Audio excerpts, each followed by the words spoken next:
The T20 World Cup has been one of the strangest events to occur this year, and it really has been very odd just in terms of all ICC events that have happened so far. But in the grander scheme of things, if we look at just the last 10 years, at least the structure of the tournament makes sense, and this might not be very apparent at first, but we will get to it. So let's just think about this tournament for a bit. The winning team lost to Ireland, the other finalists lost to Zimbabwe, the multi billion dollar semi finalists lost by 10 wickets, and the other financially irrelevant semi finalist, which always pulls above its weight, also dropped out. What does that leave us with? It leaves us with a lot of thoughts and doubts and questions. And really, there was a very uncanny setting to this. A lot of people were bringing up the 92 World Cup because it resembled the exact same thing. You have Pakistan and England playing at MCG. Just the previous year in 1987, sorry, the previous tournament in 1987, they lost the World Cup title. Same thing happened in 2021. Um, in both cases, they lost their very first match in the World Cup, both in '92 and this year, and then they won three on the trot. Same scenario. In both cases, they were defeated by India, and in both cases, they ended up in the final somehow. The only difference this time being that Pakistan lost and last time they won. But it was still a very eerie setting that built up to that match, really, right?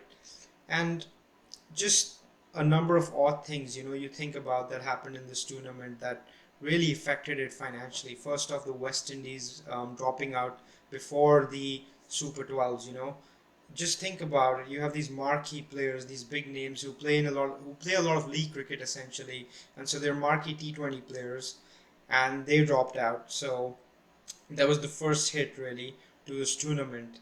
Then the England Australia game was supposed to be a massive game. It was supposed to be a full house. The tournament was happening in Australia, and the match was washed out. It was affected by rain, and the biggest loss there was for Cricket Australia and the ticket sales that they lost because all those tickets would have to be completely reimbursed because not a ball was bowled in that match.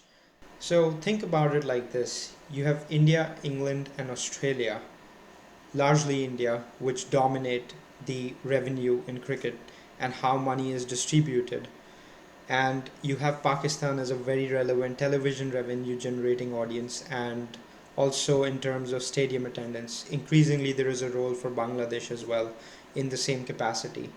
So these 3 to 5 countries play a very important role in terms of how the game is played and how the tournament works. And this also reflects in the umpiring. You look at the Australia and Afghanistan game where Afghanistan almost defeated Australia.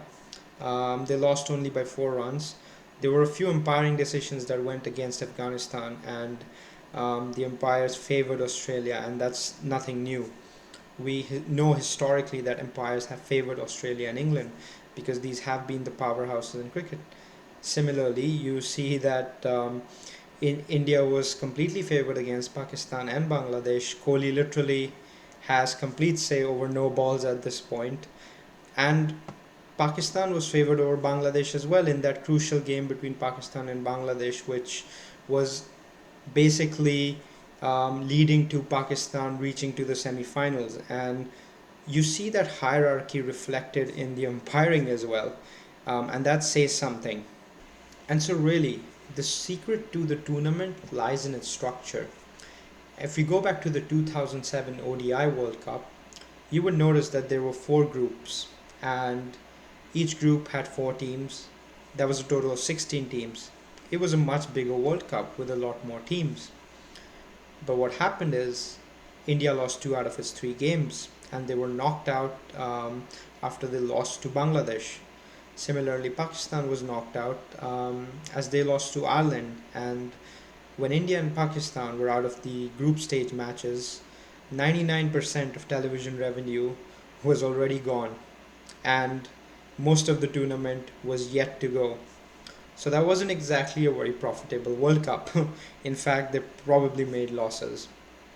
So what did they learn from this? They completely restructured the tournament, and the tournaments we see today are reflective of exactly that. We have Super 12s and Super 10s and Super 8s for this very reason. They bundle 4 or 5 teams together, and they want to get as many matches as possible out of these key teams, out of India, out of Pakistan, England, and Australia. They want these teams to play, and they want them to play as many matches as possible. That's when the money is generated. And unfortunately, this is how cricket is running now.